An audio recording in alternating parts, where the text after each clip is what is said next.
Welcome you all my dear students. ಈ ವಿಡಿಯೋದಲ್ಲಿ ನಾವು ಮೋಡ್ ಅನ್ನೋದನ್ನ ಸ್ಟಡಿ ಮಾಡೋಣ. ಪ್ರೀವಿಯಸ್ ವಿಡಿಯೋದಲ್ಲಿ ನಾವೇನು ಸ್ಟಡಿ ಮಾಡಿದ್ವಿ, ಮೀನ್ ಅಂತೇಳಿ mean of a group data ನೋಡಿದ್ವಿ. ಈಗಿನ ವಿಡಿಯೋದಲ್ಲಿ ನಾವೇನು ಮಾಡೋಣ, ಮೋಡ್ ಅಂದ್ರೆ ಏನು ಅಂತೇಳಿ ಸ್ಟಡಿ ಮಾಡೋಣ.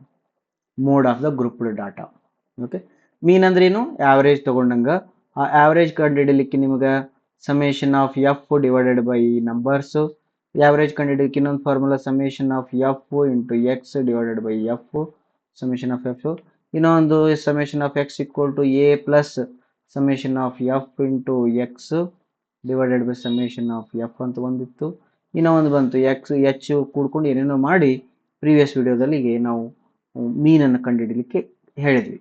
ಈಗ ಮೋಡ್ ಅಂತಕ್ಕಂಥದ್ದನ್ನು ಕಂಡುಹಿಡಿಯೋದು. ಮೋಡ್ ಅಂದ್ರೆ ಏನು ಅಂತಂದ್ರೆ ನಂಬರ್ ಆಫ್ ಟೈಮ್ಸ್ ಹೊಂದಿರತಕ್ಕಂಥ ಕ್ಲಾಸ್ ಅನ್ನು ರೆಪ್ರೆಸೆಂಟ್ ಮಾಡೋದು. ನೋಡಿ ಎಷ್ಟು ಚೆನ್ನಾಗಿದೆ. ಇಲ್ಲಿ ನಂಬರ್ ಆಫ್ ಸ್ಟೂಡೆಂಟ್ಸ್ ಅಂತ ತಿಳ್ಕೊಳ್ರಿ, ನಂಬರ್ ಆಫ್ ಸ್ಟೂಡೆಂಟ್ಸ್. ಇಲ್ಲಿ ಮಾರ್ಕ್ಸ್ ಒಬ್ಟೈನ್ಡ್ ಅಂತ ತಿಳ್ಕೊಳ್ರಿ, ಮಾರ್ಕ್ಸ್ ಒಬ್ಟೈನ್ಡ್. ಹಿಂಗಿದ್ದಾಗ ನಾವು ಒಂದು ಟೇಬಲ್ ಕೊಡ್ತೀನಿ ನಿಮಗೆ. ಏನಂತಂದ್ರೆ 2 ಸ್ಟೂಡೆಂಟ್ಸು 75 ಮಾರ್ಕ್ಸ್ ತೊಗೊಂಡಿದ್ದಾರೆ, 5 ಸ್ಟೂಡೆಂಟ್ಸು 20 ಮಾರ್ಕ್ಸ್ ತೊಗೊಂಡಿದ್ದಾರೆ, 6 ಸ್ಟೂಡೆಂಟ್ಸು 21 ಮಾರ್ಕ್ಸ್ ತೊಗೊಂಡಿದ್ದಾರೆ, ಹೌದಾ? ಮತ್ತು 3 ಸ್ಟೂಡೆಂಟ್ಸು 78 ಮಾರ್ಕ್ಸ್ ತೊಗೊಂಡಿದ್ದಾರೆ, 5 ಸ್ಟೂಡೆಂಟ್ಸು ಅಥವಾ 5 ಅಲ್ಲ 1 ಸ್ಟೂಡೆಂಟು 95 ಮಾರ್ಕ್ಸ್ ತೊಗೊಂಡಿದ್ದಾರೆ. ಈ ರೀತಿ ಒಂದೇನೋ ಡಾಟಾ ಇತ್ತು ಅಂತ ತಿಳ್ಕೊಳ್ರಿ.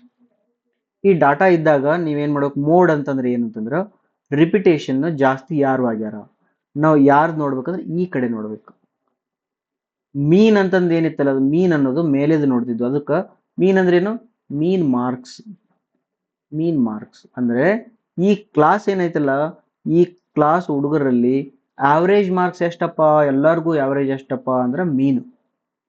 ಬಟ್ ಮೋಡ್ ಅಂತಂದ್ರೆ ಏನ್ ಮಾಡ್ಬೇಕಂದ್ರೆ ನಂಬರ್ ಆಫ್ ಸ್ಟೂಡೆಂಟ್ಸ್ ಒಳಗಡೆ ಮ್ಯಾಕ್ಸಿಮಮ್ ಇರೋರ್ನ ಹಿಡ್ಕೋಬೇಕು.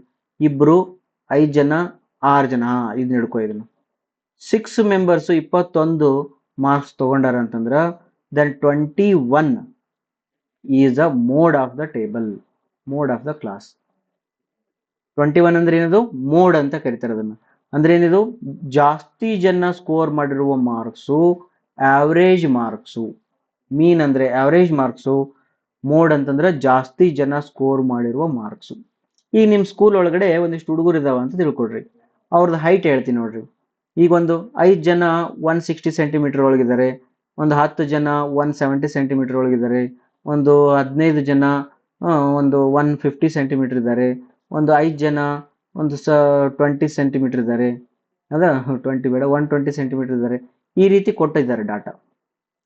ನಾವು ನಿಮ್ಗೆ average height of the class ಅಂತ ಕೇಳಿದ್ರೆ ಏನ್ ಮಾಡಬೇಕು? ಡೈರೆಕ್ಟ್ ಮೆಥಡ್ ಪ್ರೀವಿಯಸ್ ವಿಡಿಯೋ ತಗೊಂಡು ಸಾಲ್ವ್ ಮಾಡಬೇಕು.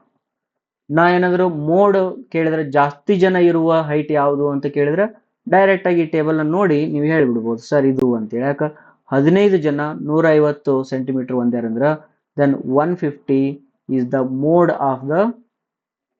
ಆಫ್ ದ ಕ್ಲಾಸ್ ಅಥವಾ mode of the table. Because 150 centimetre height is having 15 members. ಜಾಸ್ತಿ ಜನ ಈ ಹೈಟ್ನವ್ರು ಅದಾರ ಅಂತ ಅರ್ಥ ಅದು. ಓಕೆನಾ? ಈಗ ಇದು ಹೆಂಗಾಯ್ತು ಅಂದ್ರೆ ಇದು ನಿಖರವಾಗಿ ಕೊಟ್ಟಾಗ 5 ಜನ 160, 10 ಜನ 170, 15 150, 5 120 ನಿಖರವಾಗಿ ಕೊಟ್ಟಾಗ. ಬಟ್ ಗ್ರೂಪ್ಡ್ ಡಾಟಾದೊಳಗಡೆ ನಿಖರವಾಗಿ ಕೊಡೋಂಗಿಲ್ಲ. ಅದು ಹೆಂಗಿರ್ತದೆ? ಹಿಂಗದ. ಈ ಎಕ್ಸಾಂಪಲ್ ನೋಡ್ರಿ. ಈ ಎಕ್ಸಾಂಪಲ್ ಅಲ್ಲಿ ಫ್ಯಾಮಿಲಿ ಸೈಜ್ ಮತ್ತೆ ನಂಬರ್ ಆಫ್ ಫ್ಯಾಮಿಲೀಸ್ ಅಂತ ಕೊಟ್ಟಾರ ಅವರು. ಫ್ಯಾಮಿಲಿ ಸೈಜ್ ಒಳಗಡೆ ಕೊಟ್ಟರೆ 1 2 3 1ರಿಂದ 3 ಮಂದಿ ಇರ್ತಕ್ಕಂಥ ಫ್ಯಾಮಿಲಿ 7 ನಂಬರ್ ಆಫ್ ಫ್ಯಾಮಿಲಿ ಎಷ್ಟು? 7 ಫ್ಯಾಮಿಲಿ ಅದಾವು. 3ರಿಂದ 5 ಮಂದಿ ಇರ್ತಕ್ಕಂಥ ಫ್ಯಾಮಿಲಿಗಳು 8 ಅದಾವ.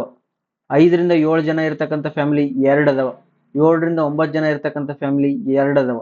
9ರಿಂದ 11 ಜನ ಇರ್ತಕ್ಕಂಥ ಫ್ಯಾಮಿಲಿ 1 ಐತಿ. ಆ ಊರೊಳಗ ಒಂದು ಊರೈತಿ, ಆ ಊರೊಳಗ ಈ ರೀತಿ ಫ್ಯಾಮಿಲಿಗಳದಾವ. ಅದನ್ನ ಒಂದು ಬರೆದಿದ್ದಾರೆ. ಈಗ ನಾನು ಇದರದ್ದು ಮೋಡ್ ಕಂಡಿಡ್ಬೇಕು. Find the mode of this data ಅಂತ. ಮೋಡ್ ಅಂತಂದ್ರ ಯಾವ ಫ್ಯಾಮಿಲಿ ಒಳಗಡೆ ಅಂದ್ರ ಯಾವ ರೇಂಜ್ ಜಾಸ್ತಿ ಅದ ಅಂತ ಅರ್ಥ. ಈಗ ನೋಡಿದ ತಕ್ಷಣ ನಿಮ್ಗೆ ಅರ್ಥ ಆಗ್ಬಿಡ್ತದ 7 8 2 2 1 ಅಂದ್ರ ಇದನ್ನ ನೀವು ಹಿಡಿದು ಬಿಡ್ತೀರಿ, ಈ ಬಾಕ್ಸ್ ನೀವು ಹಿಡ್ಕೊಳ್ತೀರಿ. ಅವಾಗ ನೀವು ಡೈರೆಕ್ಟ್ ಆಗಿ ಹೇಳ್ಬೋದು ಏನಂತಂದ್ರ, ಸರ್ 8 ಫ್ಯಾಮಿಲೀಸ್ ಅಂದ್ರೆ which is the maximum families, 8 families family size ಎಷ್ಟೈತೆ ಅವ್ರದ್ದು ಅಂದ್ರೆ 3 to 5 ಐತೆ ಅಂತ ನೀವು ಇಲ್ಲಿ ಡೈರೆಕ್ಟ್ ಆಗಿ ಹೇಳ್ಬಿಟ್ರಿ. ಇದನ್ನ ಸೆಲೆಕ್ಟ್ ಮಾಡಿ ಹೇಳಿದ್ರಿ. ಬಟ್ ಆಪ್ಷನ್ಸ್ ಒಳಗಾಗಿರ್ಬೋದು ಅಥವಾ ನಿಖರವಾಗಿ ನಮ್ಮ ಡಾಟಾ ಏನು ಬೇಕಾಗಿರ್ತಂದ್ರೆ 3 to 5 ಒಳಗಡೆ ಎಷ್ಟು ಅದು ನಮಗೆ ಬೇಕಾಗಿರ್ತದೆ, ಆ ಆನ್ಸರ್ ನಮಗೆ ಬೇಕಾಗಿರ್ತದೆ. ಅದು ಬೇಕಿತ್ತು ಅಂದ್ರೆ ಮೋಡ್ಗೆ ಒಂದು ಫಾರ್ಮುಲಾ ಕೊಟ್ಟಿದ್ರೆ ಆ ಫಾರ್ಮುಲಾ ಹಾಕಿ ಮಾಡ್ಕೋಬೇಕು. That mode formula is equal to L plus H into F1 minus F2 F0 divided by 2 into F1 minus F0 minus F2 ಅಂತ. ಇದು ಫಾರ್ಮುಲಾ. ಓಕೆನಾ? ಈ ಫಾರ್ಮುಲಾನ ಹೆಂಗೆ ಯೂಸ್ ಮಾಡಬೇಕು ಅಂತೇಳಿ ನಿಮಗೆ ಹೇಳ್ತೀನಿ. ಈ ಫಾರ್ಮುಲಾದೊಳಗೆ ನೋಡ್ಕೋ, ಈಗ ಈ ಟೇಬಲ್ ಏನು ನೀವು ಹಿಡ್ಕೊಂಡಿದ್ರಲ್ಲ ಇದಕ್ಕೆ F0 ಅಂತ ಕಂಡಿಡೀರಿ. ಇದಕ್ಕೇನಂತ ಕರೀರಿ? F0 ಅಂತ ಕರೀರಿ. ಓಕೆನಾ? ಇದ್ರ ಹಿಂದ್ಗಡೆ ಏನೈತಲ್ಲ ಅದಕ್ಕೆ F1 F2 ಅಲ್ಲ. ಓಕೆ, ಒಂದು ನಿಮಿಷ. ಓಕೆ, ಕರೆಕ್ಟ್ ಅದ. ಸ್ಮಾಲ್ ವೇರಿಯೇಷನ್ಸ್ ನೋಡ್ಕೊಂಡು F0 ಅನ್ನೋದು ಬೇಡ, ಹಂಗಂದ್ರೂ ನಡೀತೈತಿ, but usually will take it is F1. then we'll call this as a F0 and this will be F2. Okay, then what is this L? L ಅಂದ್ರೆ lower limit of the model class. This is L value. What is H? H ಅಂದ್ರೆ range, class size. ಇವಿಷ್ಟನ್ನು substitute ಮಾಡೋದು. ನೋಡೋಣ ಬನ್ನಿ. ಈಗ model class ಅಂತಾರೆ, ಇದು ನೆನ್ಪಿಟ್ಕೊಡ್ರಿ ಈ word ಅನ್ನ. ಮೋಡಲ್ ಕ್ಲಾಸ್ ಅಂತಾರೆ. ಮೋಡಲ್ ಕ್ಲಾಸ್ ಅಂತಂದ್ರೆ ಜಾಸ್ತಿ ಜನ ಇರ್ತಕ್ಕಂಥ ಕ್ಲಾಸ್, ಜಾಸ್ತಿ ಫ್ಯಾಮಿಲೀಸ್, ನಂಬರ್ ಆಫ್ ಫ್ಯಾಮಿಲಿ, ಜಾಸ್ತಿ ಫ್ಯಾಮಿಲಿ ಹೊಂದಿರತಕ್ಕಂಥ ಕ್ಲಾಸ್. ಯಾವುದು? 8 families are having 3 to 5. Therefore this is a modal class. ಇವೆರಡಕ್ಕೆ ಏನಂದ್ರೆ ಮೋಡಲ್ ಕ್ಲಾಸ್ ಅಂತಾರೆ. ಆ ಮೋಡಲ್ ಕ್ಲಾಸದ್ದು ಡಾಟಾ, ಆ ಮೋಡಲ್ ಕ್ಲಾಸಿಗೆ ನಾ F1 ಅಂತ ಕರಿತೀನಿ. ಅದ್ರದ್ದು ಲೋವರ್ ವ್ಯಾಲ್ಯೂ ಎಷ್ಟದ? 3 ಅದ. ಅದ್ರದ್ದು ಲೋವರ್ ವ್ಯಾಲ್ಯೂ ಎಷ್ಟದ? 3 ಅದ. Plus interval ಎಷ್ಟದ? 5 ಮೈನಸ್ 3 2 ಆಗ್ಬೇಕು. 5 minus 3 upper limit minus lower limit 2 ಆಯ್ತು.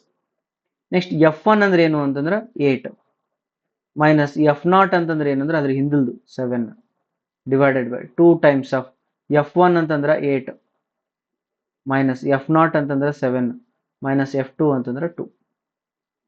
ಇದಕ್ಕೆ ಆನ್ಸರ್ ಬರ್ಬೇಕು. ಅಂಡರ್ಸ್ಟುಡ್? ಈ ಆನ್ಸರ್ ಮಾಡಿದ್ರೆ ಏನು ಬರ್ತದೆ ನೋಡು. 8 minus 7 is 1 divided by 8 16 minus 9 into 2 plus 3 ಎಷ್ಟಾಯ್ತು ನೋಡಿದು? 16 minus 9 7. 2 by 7 plus 3 is the answer.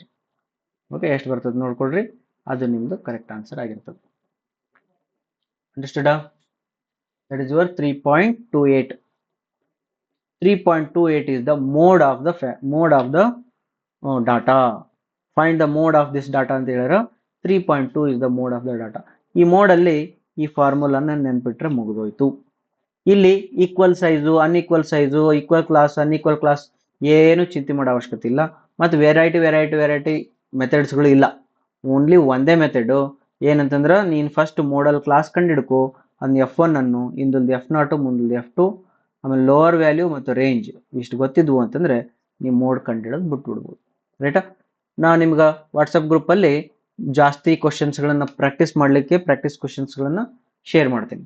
ಹೊಸಬರು ಫಸ್ಟ್ ಟೈಮ್ ಈ ವಿಡಿಯೋ ನೋಡೋರಿದ್ರೆ 450 rupees ನೀವು ಪೇ ಮಾಡಿದರೆ ನಮ್ಮ ವಾಟ್ಸಪ್ ಗ್ರೂಪಲ್ಲಿ ಆ್ಯಡ್ ಮಾಡ್ತೀವಿ. ವಾಟ್ಸಪ್ ಗ್ರೂಪಲ್ಲಿ ಪ್ರಾಕ್ಟೀಸ್ ಕ್ವಶನ್ಸ್ಗಳನ್ನು ಹಾಕ್ತೀವಿ. ಸ್ಟೂಡೆಂಟ್ಸ್ಗಳು ಸಾಲ್ವ್ ಮಾಡಿ ಅಲ್ಲೇ ಗ್ರೂಪಲ್ಲೂ ಕೂಡ ಆನ್ಸರ್ ಹಾಕ್ಬೋದು, ಅಥವಾ ನಮ್ಮ ಜೊತೆಗೆ ನಿಮ್ಮ ಡೌಟ್ಸ್ಗಳನ್ನು ಡಿಸ್ಕಸ್ ಮಾಡ್ಬೋದು. ರೈಟಾ? This WhatsApp group is only for the extra questions, practice questions. ಮುಂದೆ ಬಂದಂಗೆಲ್ಲ ಟೆಸ್ಟ್ಗಳಿಗೆ ಮಾತ್ರ. ವಿಡಿಯೋಗಳು ಫ್ರೀಯಾಗಿ ನಿಮಗೆ ಯೂಟ್ಯೂಬಲ್ಲಿ ಸಿಗ್ತವೆ. Thank you very much.